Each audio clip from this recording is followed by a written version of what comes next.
भाई बहनों एवं माता पिता एवं बुजुर्गों, अगर ये हमारा गाना आपको आपके दिल को छू जाएगा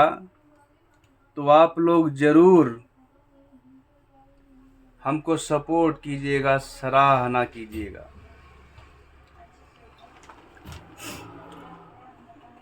अरे पिया पिया रटते पियर भइल दहिया,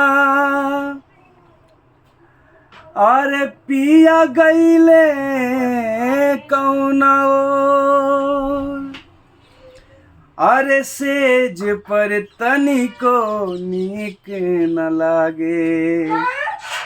कि जगले होत भोर।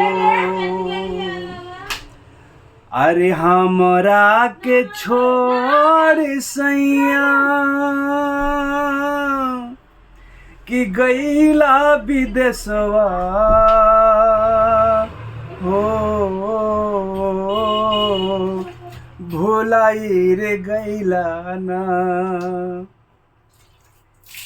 कि हो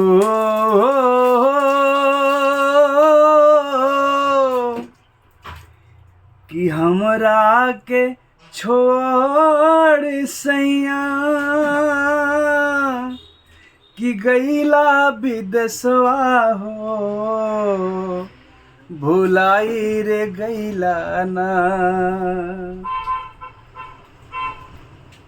कि यही रमा कवन सवतिया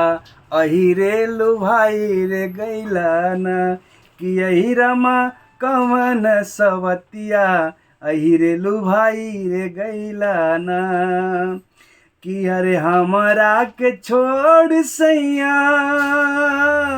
कि गईला विदेशवा हो, भुलाई रे गईला ना कि यही रमा कवन सवतिया अही रे लुभाई रे गईला ना कि यही रमा कवन सवतिया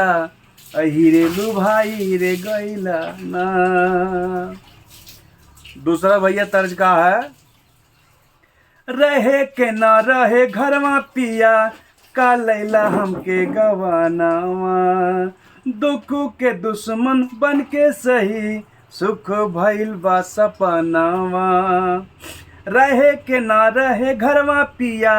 काहे लैला हमके गवानावा, दुख के दुश्मन बन के सही सुख भइल बा सपनावा। अरे जियत जवानी अरे जारी केहू से न कहीं हो, जराई रे गईला ना अरे जियत जवानी अरे जारी केहू से न कहीं हो, जराई रे गईला ना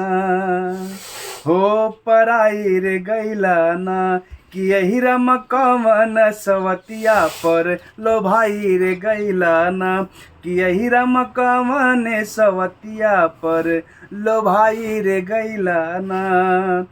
हमरा के छोड़ सैया कि गईला विदेशवा हो, भुलाई रे गईला ना यही रमा कवन सवतिया ओही रे बुलाई रे गईला ना कि यही रमा कवन सवतिया ओही रे भुलाई रे गईला ना।